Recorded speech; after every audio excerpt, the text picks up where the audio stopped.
Bonjour à tous. Le cardinal Romero, en retrait temporaire après des accusations de violences sexuelles. Le pape engage au dialogue à l'occasion du sommet sur l'IA en Suisse. Et Léon XIV adresse un message vidéo aux jeunes Irakiens. C'est aujourd'hui dans SIC, la sélection de l'info catholique. L'archevêque de Rabat, le cardinal Cristóbal López Romero, a annoncé dans un communiqué publié mercredi se retirer temporairement de ses fonctions au lendemain de la publication d'une enquête de l'AFP dans laquelle au moins 5 femmes l'accusent de comportements inappropriés. Si dans une déclaration faite à l'AFP, le cardinal Romero a assuré n'avoir commis ni agression, ni violence, ni harcèlement sexuel, le salésien espagnol est désormais visé par une enquête préliminaire du Vatican. Il ne présidera aucune célébration publique et n'interviendra dans aucune activité pastorale le temps des investigations qui doivent durer 90 jours maximum en coordination avec le dicaster pour la doctrine de la foi, comme prévu dans le cadre de la procédure issue du décret Vos Estis Lux Mundi du pape François.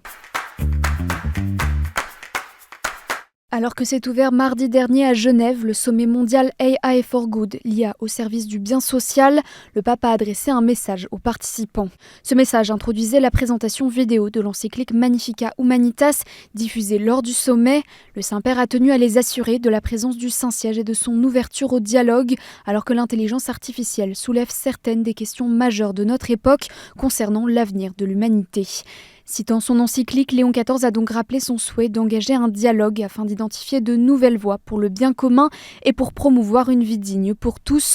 Le sommet qui se terminait ce vendredi a rassemblé chefs d'État, ministres, chefs d'entreprise, ingénieurs et universitaires et était organisé par l'Union internationale des télécommunications. Le pape Léon XIV a adressé mercredi un message vidéo à plusieurs centaines de jeunes chrétiens irakiens au Kurdistan, participant du 8 au 11 juillet au festival annuel de l'Ankawa Youth Meeting dans l'archidiocèse chaldéen d'Erbil.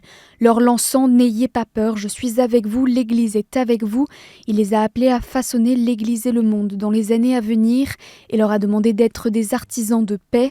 Filant la métaphore de la lumière du Christ, le Saint-Père a reconnu qu'il n'est pas toujours facile d'être une lampe dans le monde, mais assurant « Vous êtes appelés à rayonner cette lueur dans une situation souvent marquée par la guerre et l'instabilité ». En soutenant les chrétiens de Syrie, c'est la Syrie tout entière que nous soutenons. Monseigneur Hugues de Voilemont a rappelé le rôle joué dans le pays par l'œuvre d'Orient lors de son déplacement en Syrie les 6 et 7 juillet au sein de la délégation présidentielle française. C'est aux côtés du président Emmanuel Macron que le directeur général de l'association a assisté aux échanges sur les enjeux autour de l'éducation et sur la question de la sécurité, alors que le pays est encore agité par les tensions internes. Le quartier où logeait la délégation à Damas a notamment été la cible d'un attentat faisant 18 blessés quelque temps après leur passage. Le Sénat a rejeté pour la 3e fois le droit à l'aide à mourir en adoptant ce mardi la motion de rejet préalable sur le texte relatif à l'euthanasie et au suicide assisté. Ce vote est le constat de l'impossibilité de parvenir à un compromis, selon Alliance Vita, qui dénonce le risque de l'ouverture de l'euthanasie à des centaines de milliers de personnes qui ne sont pas en fin de vie. L'association a donc appelé le président de la République à prendre la mesure de l'impasse dans laquelle se trouve aujourd'hui le Parlement, alors que la France avait voté à l'unanimité en 2005 pour un accompagnement renforcé des personnes malades et vulnérables, fondé sur la solidarité, les soins palliatifs et le refus de provoquer la mort. Le président du Sénat, Gérard Larcher, a annoncé de son côté jeudi dernier sa décision de saisir le Conseil constitutionnel sur l'aide à mourir en cas d'adoption du texte par l'Assemblée nationale le 15 juillet. Jeudi après-midi, les coureurs du Tour de France ont traversé Lourdes lors de la 6e étape entre Pau et Gavarnie-Gèdre. En marge de l'événement, une messe avec bénédiction des vélos a été célébrée le matin par l'évêque de Bayonne, Monseigneur Marc Hayet, à l'église Saint-Martin de Pau, tandis que les bénévoles du programme Holy Games, lancé par la CEF en 2024 pour accompagner le monde du sport et les grands événements sportifs, étaient présents sur la route pour le Holy Tour afin d'encourager les coureurs avec un stand et leur désormais célèbre mascotte. Et en bref, les Salésiens de Don Bosco ont annoncé le souhait de mandater une commission d'enquête indépendante pour mettre en lumière la personnalité et les pratiques de Jean-Marie Petitclerc.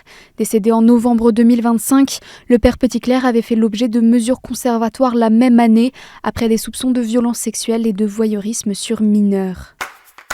Monseigneur Jules-Joseph Zéreille, évêque grec melkite catholique émérite de Jérusalem, est décédé mercredi 8 juillet à l'âge de 85 ans. Le réseau Barnabé, qui soutient l'enseignement catholique en Terre Sainte, a salué la personnalité profonde et souriante et la passion de l'éducation du prélat, qui fut enseignant puis directeur d'école pendant une quinzaine d'années avant d'être nommé archevêque de Damiette. Mercredi 8 juillet, à l'occasion de la fête du bienheureux Floribert Buonaschui, la paroisse parisienne de Saint-Méry, confiée à la communauté Sant'Egidio, a inauguré une chapelle en son honneur. La célébration s'est conclue par l'installation des reliques du jeune fonctionnaire qui résista à la corruption en RDC et qui fut béatifié par Léon XIV en 2025. Le centre Laudato Si a annoncé que le pape participerait ce samedi 11 juillet à un déjeuner avec 200 personnes en situation de précarité dans les jardins pontificaux de Castel Gandolfo. Une initiative lancée en 2025 par Léon XIV qui aura lieu désormais tous les ans avec un diocèse différent. Et on termine avec le trophée du million d'abonnés sur YouTube reçu par Kathéo ce vendredi. Merci d'être toujours plus nombreux à nous suivre. Toute l'équipe de SIC vous souhaite un très bon été et vous retrouve en septembre.